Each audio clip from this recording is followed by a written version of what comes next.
Your words are the clearest and best indicator of what's actually in your heart, which is why Jesus said every idle word will be brought into evidence at the judgment.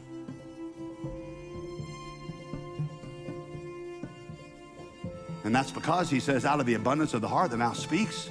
It means that's what is down in there is inevitably gonna come out. When you say something you regret, when you give an angry word, something harsh or condemning or judgmental, a degrading comment, the verbalization of a lust, later you're embarrassed by it. And so you wanna go back and apologize. You wanna make amends. And I asked you, I was like, how do you do that? You always go back to the person you said it to and you say something like, what?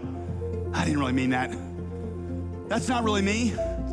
But I pointed out the irony of that is that in that moment, the moment that you said it, you sure did mean it. And if that wasn't really you, well then who was it from?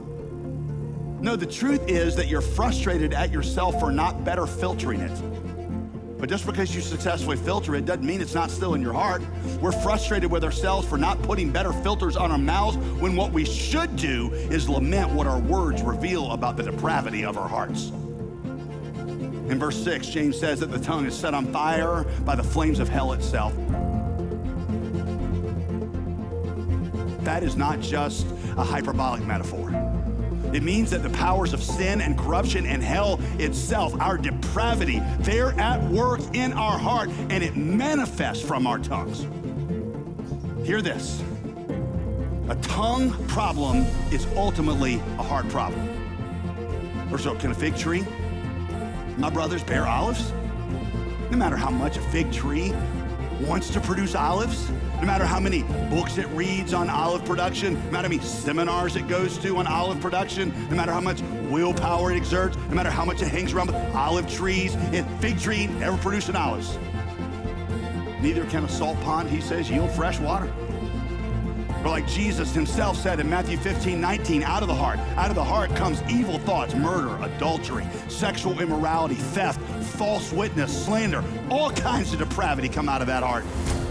Our culture says, oh, follow your heart. I'm telling you, that is the last thing that you want to follow. Your heart is a mess, and the worst things that slip out of your mouth are just a fraction of the actual depravity that's down there. In fact, think of it like this. Your words are like the tip of an iceberg.